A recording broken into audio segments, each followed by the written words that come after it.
यो गोर्खा चौतारी, यो गोर्खा एउटा बङ्कर हाउस, यहाँ एउटा हट हो। यो कसरी गोली बारुदबाट बाँच्न सकिन्छ भन्ने कुरा यो भित्र बङ्करको रूपमा र बाहिर चाहिँ यसो विभिन्न कार्यक्रम गर्नको लागि जस्तो बनाइएको छ।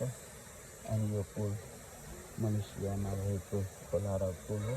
त्यसमा धेरै गोर्खालीहरूको ज्यान गुमेको कथा बोकेकोले गोर्खा चौतारीमा यो पुलहरू बनाइएको हुन्छ। त्यसै क्रममा यो माथि लाबोङ चौतारी यो मलेसियाकै एउटा महत्त्वपूर्ण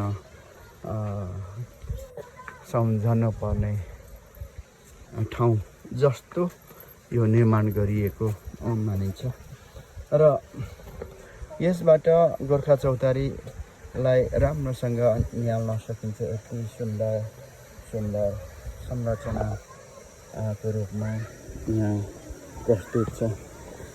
वास्तवमा सबै गोर्खालीहरूका यो साझा चौतारी, उहाँहरूको नाममा यो सम्झनाको लागि चौतारी, गाउँघरमा चौतारी भारी बिसाउन र सेवा पुर्याउनको लागि बनाइएको हुन्छ। त्यस्तै यो सबै गोर्खालीहरूका निमित्त यो गोर्खा चौतारी बनाइएको हो भनेर बुझौँ। यहाँ 13वटा भिसीहरूको स्तम्भ यो केन्द्र भागमा रहेको छ। त्यसको वरिपरि अर्को घेरा छ। त्यसमा चाहिँ दाताहरू, आर्थिक सहयोग गर्ने दाताहरूको नाम राखिएको छ। र त्यसपछिका अर्को घेरामा गोर्खालीहरूका अनेकौँ पल्टन र उनीहरूका लोगो र परिचय राखिएको छ। र त्यसपछिको यो ठुलो घेरामा वरिपरि घुम्ने, हेर्ने, बस्ने ठाउँहरू बनाइएको हुन्छ। त्यस्तै गोर्खालीहरू अथवा आर्मीमा, पुलिस आर्मी, इन्डियन आर्मी र भारतको सेनामा कार्यरत रहँदाखेरि 6 महिना 6 वर्षसम्म आफ्नो श्रीमानबाट टाढा रहनुपर्ने, छोराछोरी हुर्काउँदै सुख दुःख गर्दै बस्नुपर्ने उहाँहरूको निमित्त पनि आमा टोलीहरू, गोर्खाली आमा टोलीहरूको लागि पनि यी चौतारा बनाइएको बुझिन्छ। यो 3वटा आमा समूहको लागि सम्मान गर्दै यो चौतारा बनाइएको हामी बुझ्न सक्छौँ। यसरी यो सुन्दर संरचना गोर्खा चौतारी र यसमाथि 75 केजी बराबरको यी खुकुरीहरू 4 दिशामा फर्किएका जम्मा 8वटा खुकुरीहरू राखिएको छ। यो गोर्खालीहरूको एउटा महत्त्वपूर्ण सिम्बोलिक साङ्केतिक वस्तु खुकुरी होइन, यो स्थापित गरिएको हुन्छ। निकै तल धरान आराधना र यता श्रमदाताहरूको चौतारी, श्रम चौतारी, यो गोर्खालीहरूका गोर्खा चौतारी र धेरै पर धराने दाजुभाइहरूले बनाइएको रक गार्डन र यतापट्टि दिदीबहिनीले बनाएको रोज गार्डन पर्दछ भने आज हामी श्रम चौतारीमा आएका छौँ। र श्रम चौतारीको यो महत्त्वपूर्ण एउटा भाग यो पार्टी जस्तै छ। र यसो हुँदै हामी मौनता पार्कमा पनि जान सकिने रहेछ।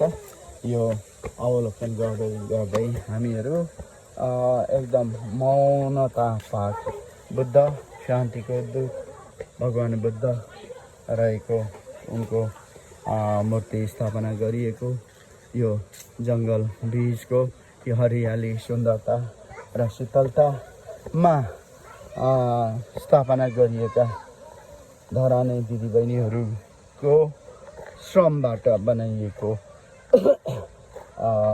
मौनता पार्कतर्फ जाँदैछौँ। यो गोर्खा चौतारीको अवलोकन गर्दै यहाँ एउटा गेट रहेछ। यसमा आएर हामी तेर्सै जाँदाखेरि मौनता क्षेत्रमा पुग्ने रहेछौँ। अति नै राम्रो सुन्दर र छोटो बाटो एकअर्कामा यी बगैँचाहरू पार्कहरूको सम्बन्ध अथवा एक अर्कामा जाने दूरीहरू पनि एकदम छोटो भएको महसुस भयो है। आज गोर्खा चौतारी हुँदै तपाईँहरू यो पार्टी र यो गेटबाट तपाईँहरू तेर्सै आउँदाखेरि 100 मिटर पर धेरै टाढो छैन मौनता पार्कमा चाहिँ हामी पुग्ने रहेछौँ र खुसी लाग्यो कि यताबाट उकालो चढ्नुभन्दा दुईवटा कुरा हेर्न पाइयो। त्यसरी यहाँ चाहिँ एकदम शान्तिको दूत भगवान् बुद्धको मूर्ति स्थापना गरेर ग्रिन बुद्धको रूपमा संसारमै कहीँ नभएको ग्रिन बुद्ध अथवा भएकै होला हो छ पनि होला। त्यही पनि यो चाहिँ ग्रिन बुद्ध प्रकृतिमा एकदम रमाइलो ठाउँमा स्थापना गरिएको यो ग्रिन बुद्ध यो क्षेत्रमा आएर बोल्न पाइँदैन, मौनतामा रहनुपर्छ, एकदम शान्त रहनुपर्छ भन्ने कुरा हो। यो नै हो ग्रिन बुद्ध। पछि लता लहराले ग्रिन बुद्धलाई छोपेको हुनेछ र यहाँ अनेकौँ यो विश्वासका साथ यहाँ आउनेहरूले यहाँ माने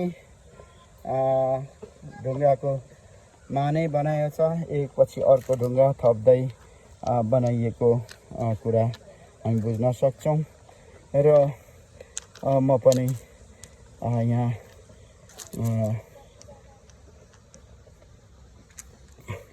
ढुङ्गामाथि ढुङ्गा राख्दै मानेको एउटा माने जस्तै बनाउँदैछु है त।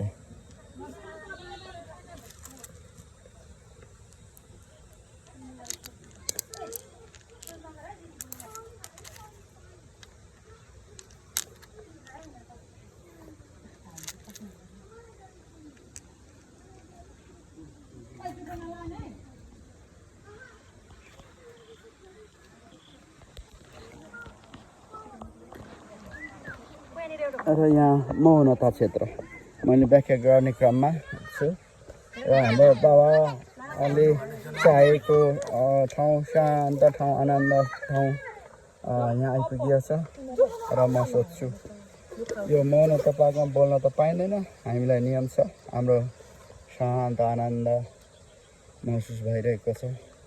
यो ढुङ्गाको हाम्रो आफ्नै नेपाली खानी नेपाली ढुङ्गा प्रयोग गर्ने प्रयास यो पार्कहरू निर्माण गर्दाखेरि गरिएको छ। भारतबाट ल्याइने ढुङ्गाहरू खासै प्रयोग हुँदैन भन्ने पनि सोच्छौँ कि हामी स्वाभिमानी स्वावलम्बी बन्नेछौँ, आफ्नो उत्पादन प्रयोग गर्नेछौँ भन्ने कुरा चाहिँ यो एउटा राम्रो उदाहरण हो भन्ने लाग्दछ। यसरी बस्ने मेन्सहरू ढुङ्गाले बनाइएको हुन्छ। यो प्रकृति ढुङ्गाकै प्रयोग र ढुङ्गाकै सारा कुराहरू चाहिँ प्रयोग भएको छ। यो झन्डाहरूले शान्ति को पाठहरू पढिरहेछ। जति हावामा यो हलिन्छ त्यति नै यो मन्त्र उच्चारण गरेको मानिन्छ र यो झन्डा रूपी यो मन्त्रहरू यहाँ टाँगिएको छ। यसको अर्थ मैले यसो भन्न खोजेँ, तपाईँहरूले कसरी बुझ्नु भएको छ? यो जति हावामा हलिन्छ त्यति नै यो मन्त्र उच्चारण भएको विश्वास गरिन्छ र जति मन्त्र यो पढियो भनियो हावाले हल्लायो त्यति नै सबै कुराहरू राम्रो हुन्छ भन्ने विश्वास गरिन्छ र यो तोरण झुन्डाइएको छ। र यसै क्रममा म यहाँ सोधिरहेको छु, तपाईँलाई कस्तो लाग्यो? शान्त अनुभव भयो यहाँ आउँदा? शान्त भयो, हावा आयो, भगवान् बुद्धलाई भेट्यौँ। हामी सबैलाई क्षमा गरौँ, शान्त दिउँ, उहाँ पनि शान्त बस्छ। झनै शान्त अनुभूति र हावा पनि आयो है। अब यो मन्त्रहरू उच्चारण भइरहेको विश्वास गरिन्छ यसरी। र भाइ कस्तो लाग्यो यो ठाउँ? यो ठाउँ राम्रो छ। अब यहाँ बोल्न चाहिँ देखाएन होइन, मौनता पाएको बोल्न पाइँदैन। पाइँदैन। त्यही पनि यहाँ भिडियो राम्रो छ, अरू पनि आउनु होला। शीतल हावा, रमाइलो ठाउँ। शीतल छ, आनन्द छ, रमाइलो छ होइन। अब यो झारहरू पनि दिदीबहिनीले धेरै दुःख गरेर रोपेको। यो विशेष गरी धराने दिदीबहिनीहरूले बनाइएको, उनीहरूको परिश्रम छ यहाँ। दिनहुँ उहाँहरू आएर श्रम गरेको कुराहरू हामीले बुझ्न सक्छौँ।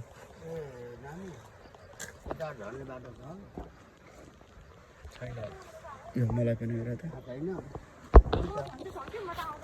त